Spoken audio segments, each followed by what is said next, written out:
มาแล้ว Isuzu D-Max ปี15-16คันนี้เนาะงามๆเลยแม็กเดิมๆมาจากตัวรถมาจากโรงงานตาฟืนตาไฟเป็นตา LED เนาะเท่ๆงามๆเป็นเกียร์กับปุ๊ก6สปีดเด้อคันนี้เด้อประหยัดน้ำมันดีเลยเด้อเนาะราคาก็บ่แพงเด้อทุกคนเด้อรถของเฮาอยู่ปากเซเนาะผู้ใดมักก็ทักมาได้ที่เบอร์9733โต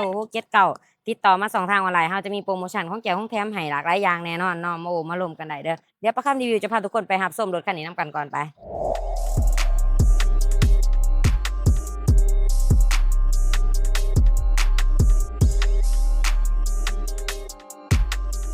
ไปดีทั้งสองเอง JN เล่าค่ะรถเล่าเมื่อนี้ประคำรีวิวมีรถ Isuzu D-Max คันนี้มานำเสนอเนาะคันนี้จะเป็นปี15-16เด้อ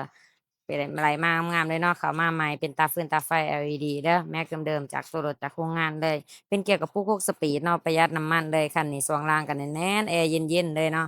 มีกระดิกกระแจยางสกัวให้ครบเบิดทุกอย่างเลยเนาะคันนี้เนาะสำหรับราคาเต็มคันนี้แม่น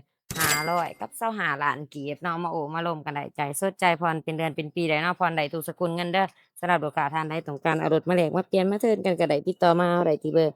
9733โต679หรือ2ทางแฟนเพจ JN ลาวค่ารถลาวใครมาเบิ่งทางในนำกันเนาะทางในงามๆหุ้มห่อเบาะหนังสีดำเนาะสะอาดสะอ้านแก็บฝายสีขาวอีกงามๆเลยนี่เนาะทั้งขอบทั้งขางของเรางามเบิดทุกอย่างเลยเนาะ จบเจือจบงามรถเดิมๆมาเบิ่งข้างหลังอีกบัดนี้ห้องผู้โดยสารกว้างๆสามารถนั่งได้หลายคนเนาะหุ้มห่อเบาะหนังมาจากโรงงานคือกันเลยเนาะรถเดิมๆเด้อบ่ตำบ่เปลี่ยนเดี๋ยวใครให้เบิ่งมิดออกมิดอักเฮาอยู่ครบทั้ง4ข้างประตูมาเบิ่งมาเช็กเอาได้ข้างหลังกระบะเนาะจะเป็นออปชันตัว Z เด้อนี่เนาะตาฟืนตาไฟถ่ายแจ๋งๆแจ่มๆแบบนี้เลยเด้อเดี๋ยวใครมาเบิ่ง MacLiner บัดนี้ MacLiner เดิมๆมีห้อยขีดข่วนตามการใช้งานเนาะ รถใช้งานมาหลายปีมันก็มีห้อยขีดขวดหัวนอกหัวน็อตอยู่ครบทั้งสองข้างข้างนี้ก็อยู่ครบเบิดเด้อพวงกุญแจยางสกรัวเราก็มีให้ครบเนาะพวงมาลัยเป็นพวงมาลัยธรรมดาเนาะคันนี้เนาะและหน้าปัดของเราก็แจ้งๆแจ่มๆแบบนี้สำหรับหน้าจอเป็นหน้าจอเดิมมาจากตัวรถมาจากโรงงานเนาะนี่เดิมๆเด้อทุกคนเด้อมาจากตัวรถโรงงานห้วยโสห้วยเสียงได้สะดวกสบายคือกันงามคือกันเนาะกลมกลืนไปนำกันในตัวรถ ผู้ใดมักแบบเรียบๆนี่เหมาะเจาะเลยจอเดิมสามารถเชื่อมบลูทูธได้เนาะฟังฟังเพลงได้จากโทรศัพท์เนาะระบบแอร์ของเรามักเย็นแห้งเย็นคอยเปิดปิดได้ตามระดับนี่เนาะนี่ขีดใหญ่ก็เย็นแห้งขีดหน่อยก็เย็นคอย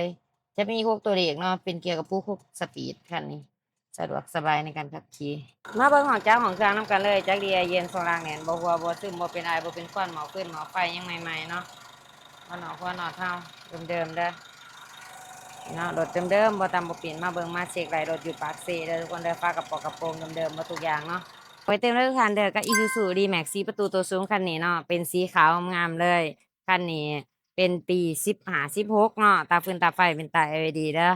ออปชันถือว่าโดยรวมแบบที่เราพาเบิ่งเลยเนาะราคาเต็มของคันนี้แม่น500กับ25ล้านกีบเด้อมาโอ้มาร่วมกันได้ใจสดใจผ่อนเป็นเดือนเป็นปีได้เนาะผ่อนได้ทุกสกุลเงินเดือนสำหรับลูกค้าท่านใดต้องการเอารถมาแลกมาเปลี่ยนมาเทิร์นกันก็ได้ ติดต่อมาหาเราได้ที่เบอร์9733โต679หรือ2ทางแฟนเพจ JN ลาวค่ะรถลาวของเราฝากกดไลค์กดแชร์กดติดตามช่องเราไว้เพื่อบ่พลาดคลิปดีๆคลิปความรู้ต่างๆเนาะรถงามๆเราเอามานำเสนอให้ทานได้เบิ่งได้ชมกันเนาะขอขอบใจบ๊ายบาย